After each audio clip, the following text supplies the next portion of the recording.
Hello, my friends, and welcome to the channel. I am Nicole and I live in India. And today I'm going to be watching a TEDxMICA talk, which was given by Palki Sharma. Now, this is the art of storytelling in the news world. And this is her own personal story, her own personal, journey into becoming a really world-renowned journalist here in India. I have watched quite a few Palki Sharma, videos and her content, and I really enjoy watching what she puts out. And, she's really an unbiased voice, someone that you can trust, and really a wonderful voice for India. And if you haven't already, give me your like, give me your subscribe, and let's go.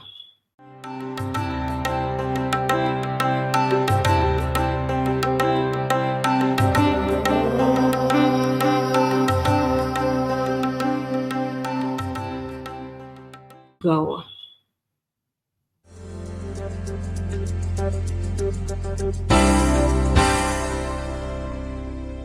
Hello everyone, and thank you TEDxMICA for having me here. The subject of today's talk is Mind the Gap. And the first thought that comes to mind is the metro train and its constant advice to mind the gap that we don't really dwell on once we are off the train. But mind the gap can and does have a more profound meaning. Today I'm telling you about the gaps that I grappled with and how I tried to fill them in my own way. This is my story, and before I begin it, I have a question for you. What is your story? When you grow up and talk to your grandchildren, what's the story that you want to tell? Will your story be more exciting than your CV? Or will you say you woke up, went to work, completed projects, met deadlines and targets, got promoted every other year, basically went through the motions of life, did not drop too many balls, but did not disrupt very much either? Think of the story you want to tell a few decades from now and then start writing it today. Because our world today is essentially a grand storytelling competition. We're all striving to present our own national, cultural, and personal stories in the most persuasive manner. I remember reading somewhere that in the olden times, we said, if you want to poison a people, you must poison their wells. But in this day and age, as novelist Ben Okri said, if you want to poison a people, poison their stories. Because stories sway people. They change the course of policies, politics, and indeed the world. I'll give you an example. I want to stop here, and I know she didn't mention it as an example, but really, if you look at the way that colonization happened throughout the world, part of what they did, and systematically and ruthlessly, was destroy stories by destroying language and destroying that, that fabric of communication between, in indigenous societies and people. So, yeah, I can see why stories are so important, because if you take that away, or if you take even the ability to communicate those stories away, you destroy a people. During the Second World War, America had a list of Japanese cities it wanted to bomb with the atom bomb. The city of Kyoto was on that list, but it was removed by the Secretary of War, American Secretary of War, Henry Stimson. Instead, they put Nagasaki. Why do you think he removed Kyoto? Because he'd gone there for his honeymoon. He'd seen Kyoto's beauty and culture, and he did not want to see it destroyed. You could say Kyoto's story saved it. And that's why it's very important to be in control of your story, to actively shape it.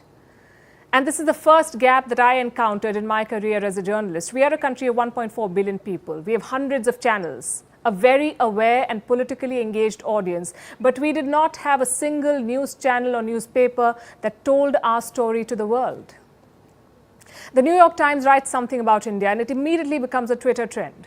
You may trash it, but you're still consuming it and reacting to it. The Economist weighs in on an Indian election, and it becomes part of the political debate. We are letting the foreign press shape our self-image. Which Indian newspaper triggers a similar response in the West? If there is disturbance in Kashmir, the world learns about it from the BBC or Al Jazeera. They use their own lens, their own editorial biases, and for the moment, that's besides the point. The argument I'm making is very simple. Why can't India, the land of epics like the Mahabharata and Ramayana, tell its own story in its own words? This gap was filled by WION, India's first international news channel, of which I'm a part. Gap number 2. You have a story, but why should anyone listen to it? There are multiple channels with heavyweight anchors all discussing the same story with the same guests, the same graphics, the same visuals, and the same decibel levels. Very loud. We like that song, I'm just a copy of a copy of a copy. We all kept looking at each other and perhaps forgot the viewer. We wanted to do what someone else was doing, bigger, bolder, brighter, but not necessarily better. If you have 10 windows, I'll have 12. But we forgot to ask what the viewer wants. Do you want to see so many talking heads? Do you want an endless and frankly useless shouting match every day? And if you want to see a good stunt, will you watch Avengers or Anchors? In this clutter, how do you become different? What sets you apart is the way you tell the story. And that brings me to the concept of the katha and the kathakar. Now, if you have a child or a niece or a nephew, you would have noticed something. They all ask for the same story to be told over and over again. We did the same with our grandparents. We know the story from beginning to end, but we want to hear it again. Why do we like the same story retold? Because what is pulling us is not the katha or the story, but the kathakar or the storyteller, the manner in which that story is told. That's what holds the magic. How do we create this magic in news? Well, I was introduced to the life-changing concept called orbit shift. It's a very simple concept. You all know what a gravitational pull is. It's, in the simplest of terms, it keeps you grounded, but it also prevents you from flying. As professionals and individuals, we are saddled with many levels of gravity. Number one is personal gravity. This is what I can do, this is what I cannot do. There is self-doubt, and there are limitations that your mind sets for you. Number two is company gravity. This cannot be done in our organization because you will not get cross-functional support, or because yahan aisa hi kaam hota hai. We've all heard this and accepted it. Number three is industry gravity. How can you do a 9 p.m. show without guests? It doesn't happen anywhere. How can you not take a break in the middle of the show? This is the industry practice, and soon it becomes industry gravity, and we do not challenge it. Number four is the social or cultural gravity, prejudice, preconceptions. In India, we flaunt the jugaad. We do not want a long-term plan because we believe in figuring something out at the last moment with jugaad. Now think of the number of times when you've had to struggle with this cumulative gravity. It is the biggest hurdle in the path of innovation. It kills ideas. And you rationalize all of it in the name of practicality. But sometimes you have to be impractical.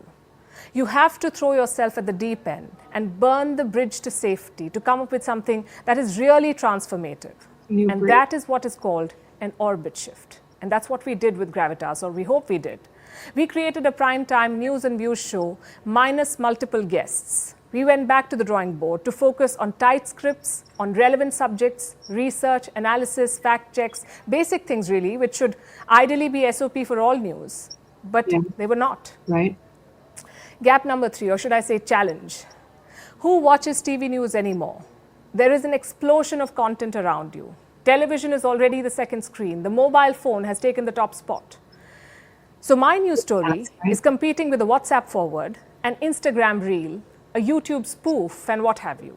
One editor famously said, my competition is not other news shows. My competition at 9 o'clock is Big Boss or Kapil Sharma. Another one asked for fizz and said that do not do water journalism, colorless, flavorless, odorless. This is the age of Coke. Find your flavor. Well, what should that flavor be? Inform without making a fuss. Give your viewer value for time. That's the flavor we decided on. Use the old playbook of Aristotle to make your story compelling.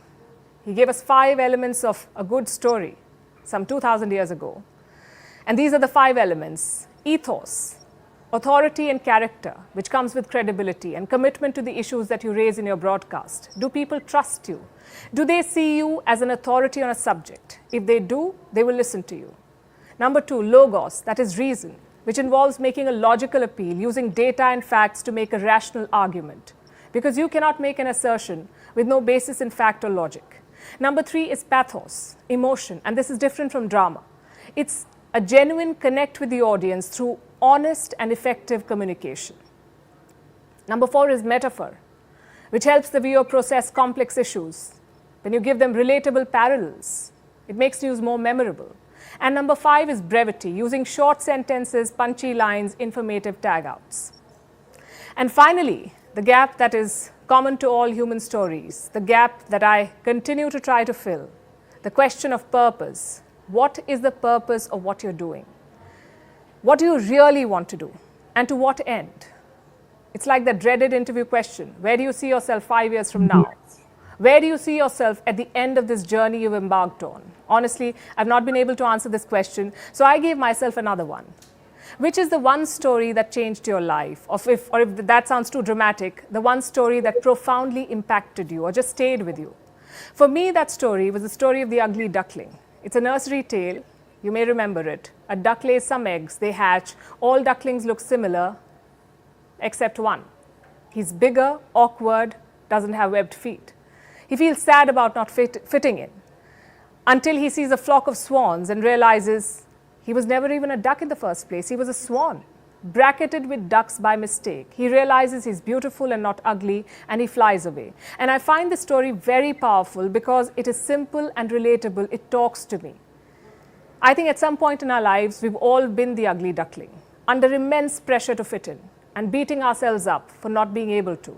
I'm sure all of you have such stories. You read them or saw them, and then the penny dropped. Oh, this is what this is about. And these stories shaped us. Where do you find them? In books, in movies, in TV shows, cartoons, basically mass media. And if mass media has such a profound impact on minds, my purpose, I believed, as a cog in the wheel of mass media, should be to find and tell such stories that inspire, that motivate, or at the very least, that trigger ideas and conversations. So that, I would say, became my purpose, to shape ideas, to make sense of the news, to empower you to form your own opinion, because you're intelligent enough to choose. I'm going to wrap with that. All the very best. Thank you. Wow, that was so powerful and so many different ways. You know, when she talked about, to take a second, your story, you know, I've been thinking about that a lot. And what is my story? What's my purpose? What am I doing here? You know, and this year has been full of things, so full. And I'm trying to make a difference, and I'm trying to make a great story. But am I succeeding? I don't know. It's still something I'm working with, you know? And so yeah, that, you know, that what she talked about the ugly duckling story, and we all have our own ugly duckling story, and so true. I almost, you know, we all have that. There's something within all of us that has struggled. We all have our own personal struggles. But I really appreciated what she said. And I do appreciate how she, you know, brings integrity and a voice to her journalism. It's unbiased and empathetic and truthful, allowing us to shape our own opinions because we're smart and we can. And I'll continue to follow her and to listen to her because she is a wonderful voice, not just for India, but also for, you know, everyone. So it's a pleasure to listen to her. All right, people, if you like the content, give a like, give a subscribe. And as always, I love you and bye-bye.